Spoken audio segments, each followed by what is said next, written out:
company sells goods and collects cash.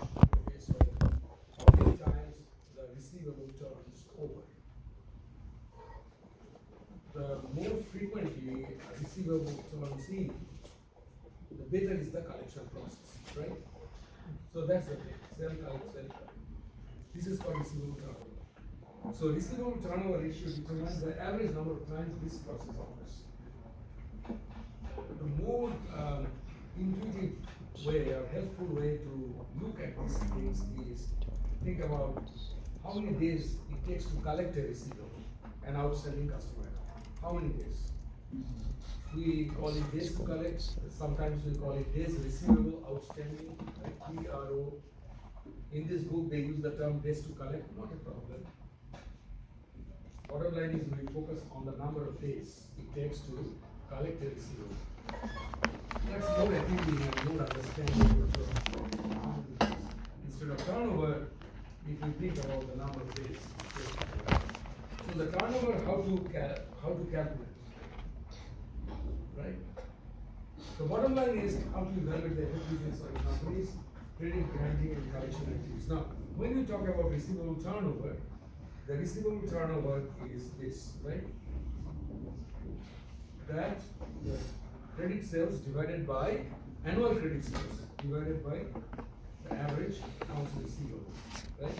So beginning receivable balance plus NE divided by 2. Average net receivable after subtracting allowance account. So what is the net receivable?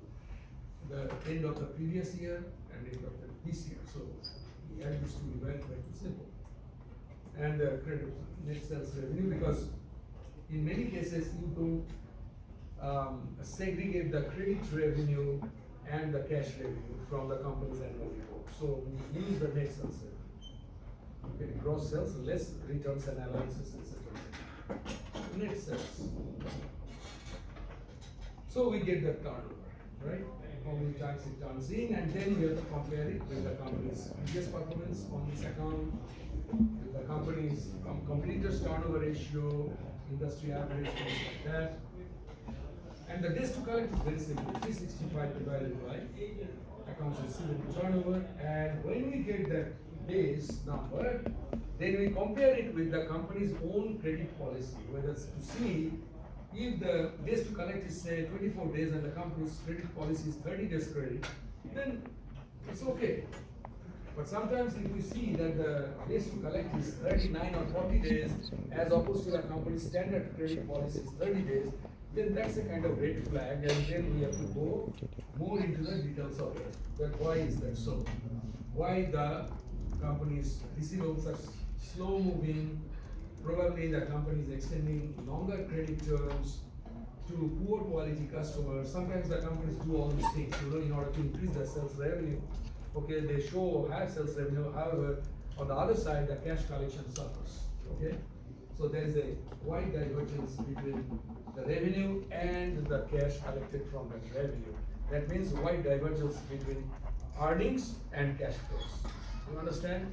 So that's the problem with accrual system of accounting, because sometimes the divergence is so large and the company prima facie looks like so good, but it is suffering from severe cash crisis. Why is that so? Okay? These are one of those answers. Alright? Sometimes companies, what they do, they sell the accounts receivable to its bank or financial institution. It's called factoring receivable.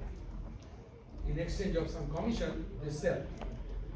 They pay some commission to that party, and that party undertakes or takes over all these receivables, and they are primarily responsible for the collection effort, and the company gets the money from the financial institution in exchange of a commission. For example, $100,000 accounts receivable, the company wants to sell it to the bank, and the bank agrees. They say, okay, we will undertake this risk, however, you have to pay us 10% commission. The company say, okay, fine, give me $90,000.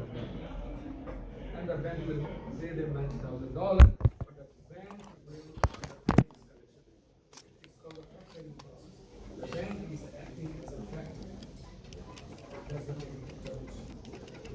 So as you see here, VFC, Kellogg's, Skechers, you have one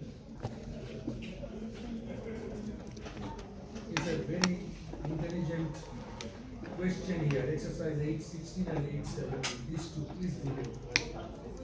Okay, 816 and 817. Here, we must do demonstration case A and B, page 386, 387. Okay?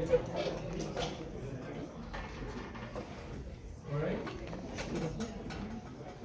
So I'll post those announcements. And for the time, so I will see you, but with the note that next time, please don't sign anything for your phone. Don't do that. Okay? You are a different entity.